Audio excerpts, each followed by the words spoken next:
So reviews, do you ever read your reviews, and what do you ever read the negative reviews, and what do you do about them? I shouldn't. I've been told I shouldn't, but I do. I don't, I shouldn't say I read all of them because they're all over the place now, but I do go to Amazon. I go to Goodreads and I just toughen myself up because reviewers on Goodreads can be pretty nasty.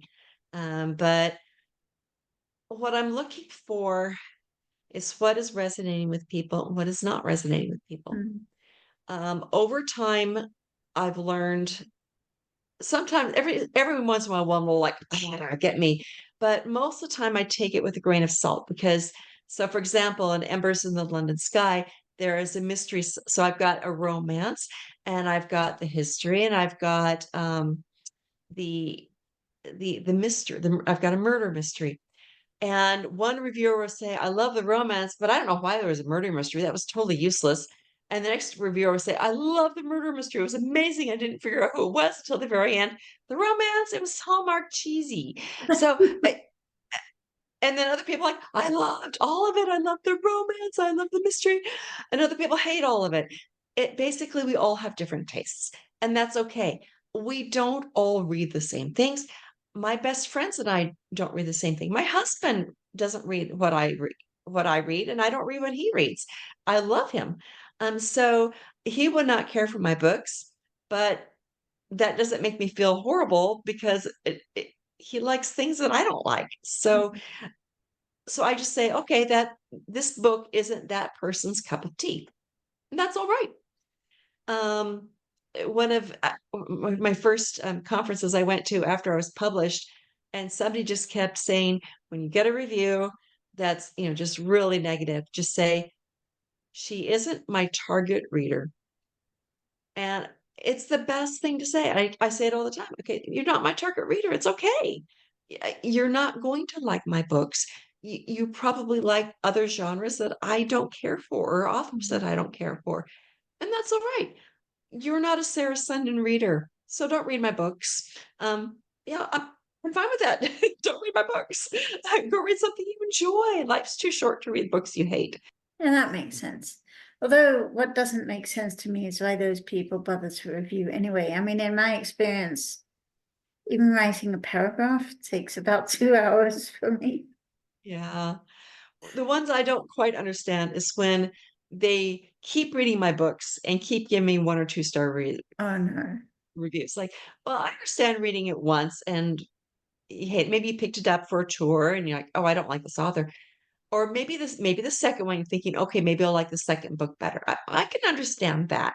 But to keep reading a book of an author you don't like, I go, you fill out spare time. Either that or you're a glutton for punishment. So Yeah. Well, maybe they that's the just say ones negative. where I want you're not supposed to respond to reviews, and that's where I really want to go in there and go, "Please stop reading my books, please, please." Wait, can you respond to reviews though? I don't know. Is that You even a can possibility? it's considered it's bad etiquette. It's considered, especially in spaces like, Goodreads, which is a reader environment. So if I pop up there, it's almost like if you're having a book club in your house and I just walk in unannounced, it's that sense of like, you don't belong here. This isn't your space. So Goodreads, it's definitely not a good idea to respond. Um, there are times I really want to where they say something incorrect or when they correct my research and they say I have something wrong and I know I'm right and they're wrong. And fourth grade Sarah wants to say, actually, here's the answer. I know the answer. And I just have to bite my lip and back out. So, in the early days when blogging reviews were really big, if it was a positive review, I would say thank you on the blog. But nowadays they post them elsewhere. If they tag me on social media, and it's a positive review, I will thank them for the review. But if it's I don't go seek them. I used to go and try to find them on the blogs. I don't do that anymore. If it's a negative review and they tag me, first of all, Viewers, please don't do that. If it's negative, it's okay to have a negative review. I do read my negative reviews because I want to know if there's a recurring theme, if there are things that a lot of people are saying, maybe that's something I'd like to work on in my writing.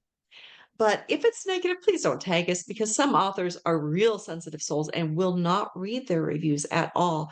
And when they're tagged, then suddenly it's like somebody getting in your face and saying, "You're ugly," and, and "You're a horrible person, and I hate you," and, like, you're like, "Oh." So it's kind of in your face. So, um, but in general, if they've tagged me on social media and it's a nice review, I'll say something. If it's negative, I once again, I don't react. It just there's nothing good that can come out of it. Some authors will say something like, "Thank you for taking the time to read my review, um, to read my book," but I usually just back out at that point. Yeah, Doesn't that's happen very fair. often. Yeah. Takes a lot of discipline though. Yes, it does. When you want to be right. Yeah, I think I would struggle with that. Yeah.